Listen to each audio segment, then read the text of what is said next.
Hi, hello, and welcome to this week's Sunday service. The date is 19th of February, and these are the pairs we will be looking at today. Now, this week, I don't really see anything setting up which is going to actually, which is in a position to trigger a trade. This is for a swing trade in the next day. So what I'll do is go through a few charts and let you know what could potentially happen and the kind of things we'll be looking out for. So what we'll do is in our signals page or on our signals page, I'll post an update once the market plays out how we would like, and we should be good to go. From last week, we're still in a couple of positions, so it's too late to enter those positions now. So those who caught those moves, then well done. We had the yen pairs, pound yen and euro yen shorts. Pound yen hit target, and euro yen is on its way down to hit target. So this week we've got a few pairs which I'm keeping an eye on. One is euro pound, and what we can see here on euro pound is we've got this key level that the market has currently hit, which is this blue line, and we'll be looking for this trend to continue to the downside. So it's currently we can see that doji bar, the indecision candle, and we'll be looking for some form of entry to the downside. Now, based off a market structure, our first type take profit would be here. Let me just get that to default. So our first take profit would be roughly around this line, and there doesn't seem to be enough movement to warrant a trade for L1 type traders. But L2 type traders, by all means, that could be a valid setup to take that short once we get the entry.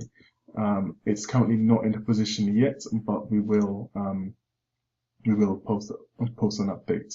But for the target 2, which would be approximately around here, that's not a bad setup. So let's just wait and see how things go in the next couple of trading days, and we'll probably get an update on this setup. The next one to look at is EuroCAD. Now EuroCAD, this will be more of a long trade setup, so we'll be looking to take it up to target 1, target 2. As we can see, there's been a lot of indecision in and around this area. So we'll be looking for a long trade setup here. It's a little bit messy. Towards the bottom, there's a few stop runs we can see, a few indecision candles, but the bias is long, at least to target 1 before we get a move to the downside. This is a corrective wave pattern, so ultimately we'll be expecting it to go long eventually, but for now there should be some movement to the upside to target 1, and that would be dollar CAD. So it's still on hold. I'm looking to take this setup just yet, but we will post an update if that plays out for us. The next is Aussie dollar. Now Aussie dollar, we're in a range, so we're in this range. I'll get rid of that Elliott wave count. So we're in this range, and we could have a potential Elliott wave count here, and it could take us up to that level. So we've got a potential wave 4 and 5 to be completed before the market gets down to here. So how that would look is something along the lines of a little movement to the downside and then up before it continues back down. But that's what could potentially happen. We will need to wait for the market to tell us to enter, to go in. But the bias on this would be short. I'll prefer the short trade than the long trade setup, because of this resistance point here. So there's not enough wiggle room to go up, but when it does come down, we would expect it to give us some good pips on the way back down. And the final pair I've got here is Aussie yen.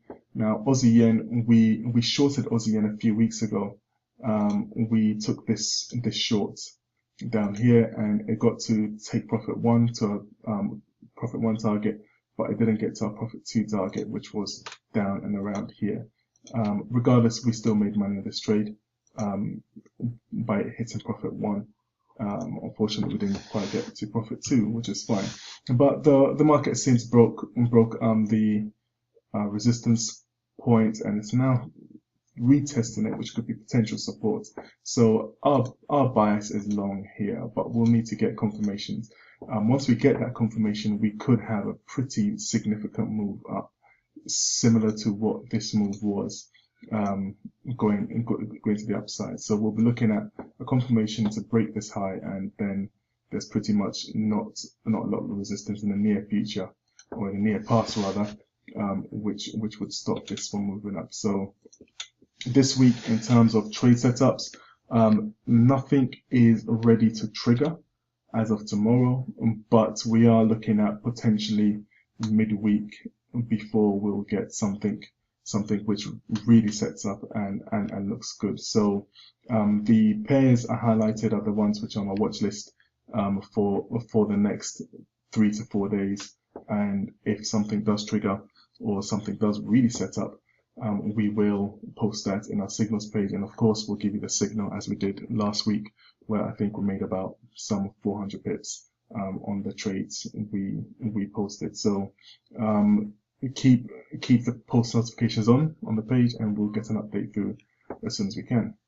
So until we speak again, which is probably midweek, or if not next week Sunday, happy trading and have a good week.